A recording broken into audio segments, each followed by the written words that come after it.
girls. I haven't seen you for a while. This might be a little bit different because Jonathan gave us a newer computer. So we'll see. You could tell me if you notice anything different at all. I'm not sure. Other than the outside looks way different, but I don't think you'll get the borders. I don't know, ladies. We'll see. Okay, so Mima, how have you been? Mary keeps telling me that you're getting better and sending us pictures, so I'm really hoping and praying that's true. And Mom, how are you? Did you like the snow? I know, I saw it. Laura sent me a picture. You even had a snowman. Whew. Okay, so today we're going to be reading Terry's Temptation. We all struggle with temptation. Yeah, I know. So,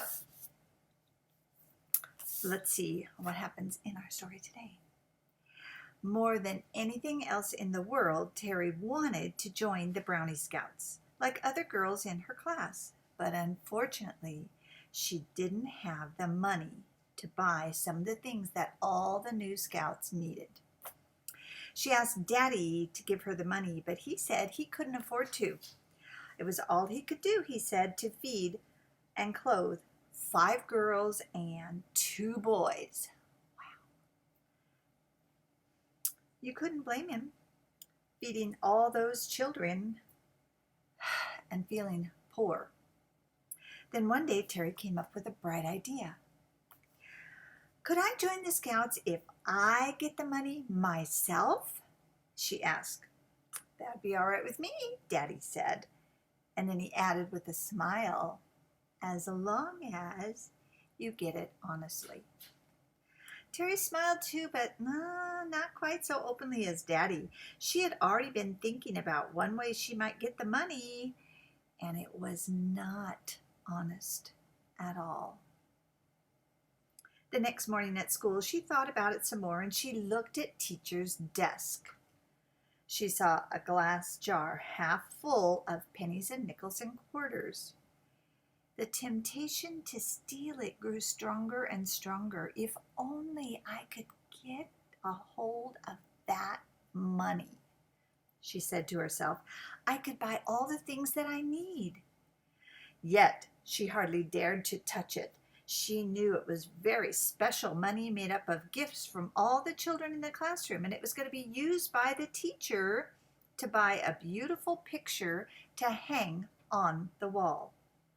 Now and then the teacher would empty the glass jar on her desk and count all the money so the children would know how their fund was growing. Then she would carefully pick up the coins and put them back in the jar and write the total on the blackboard. That particular afternoon, she wrote $3.75 on the board. Isn't that wonderful? She said. Yes, cried all the children together. If we go on like this, we will soon be able to buy our lovely picture. Okay, so here she is, writing all of her things on the blackboard.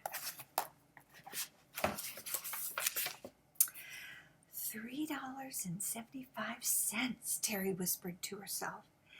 That is just what I need, and it's right there in front of me. And now she began to lay her naughty plan. She must be very careful not to be seen taking the money. And she must do nothing that would lead to her being found out. So she dawdled around school afterwards until all the other children had gone home. And the teacher stepped into the cloakroom to put on her hat and her coat. Then, quick as a flash, she tipped the jar upside down into her purse, put the jar back in its place, and hurried off home. The teacher didn't notice the loss until the next morning. And then the first thing she spied, the empty jar. Oh, look, children, our money is gone. Somebody must have broken in here last night and stolen it. Oh, I'm so sorry. It's my fault. If I had been more careful, I should have locked it up. Now we have to begin all over again. The children were very upset, and they wanted to go out and chase the thief right then and there. And as for Terry, she felt awful inside, and she hoped no one would see her blushing. But now another worry came to her. She must get rid of the money fast. It would be terrible if someone should see it in her purse. That evening, she asked Daddy if he would give her $3 bills for some small change. He looked at all her pennies and nickels and dimes in surprise. "Where did you get all this money?" he asked. "Well, teacher gave me some of it, and my friend Clara, she gave me the rest. When I told them how badly I wanted to join the Scouts and how you couldn't help me because you couldn't afford to, they said they would be glad to help." Daddy took the coins and handed over $3 bills. But Mama wasn't so easily satisfied. "Are you sure teacher and Clara gave you this money?" she asked. "Oh, yes," Terry said, stepping deeper into trouble every moment. "They said they were so happy to help someone who wanted to be a scout." "I hope you thanked them properly." "Oh, I did," said Terry. "I told them I thought it was very, very kind of them." "Maybe I should phone them and thank them too," said Mama. "Oh, no, I wouldn't do that," said Terry with an anxious look on her face. "They might not like it if they knew that I had told anybody." "Ah, I see," said Mama slowly. And she saw a lot more than Terry thought she would. She is the mom's on the phone. You know, we've been moms. You know what that means. That night, after Terry had gone to bed, Mama did some telephoning.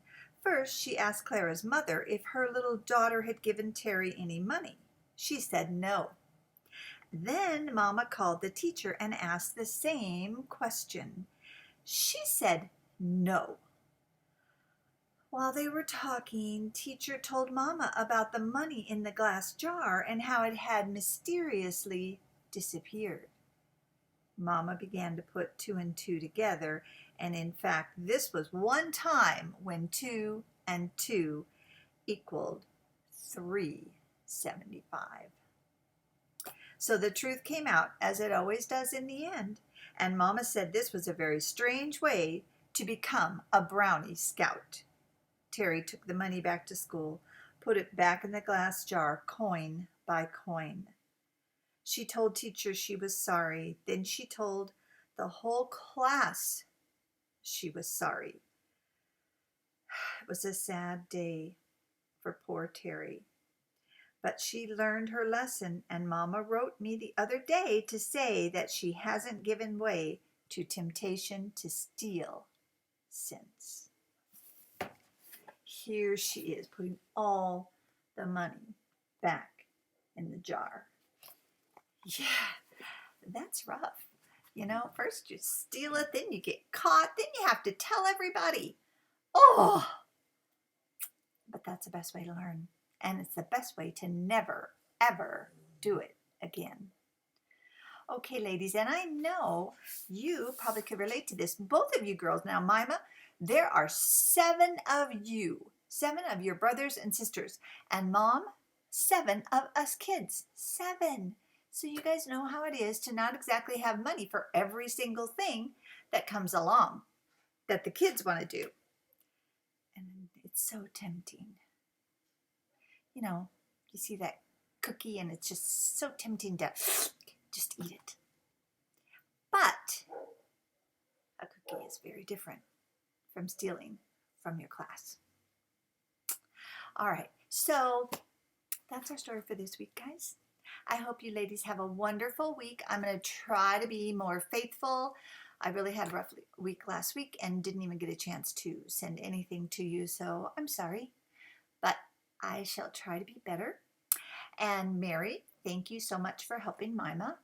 I'll see you girls next week. Promise.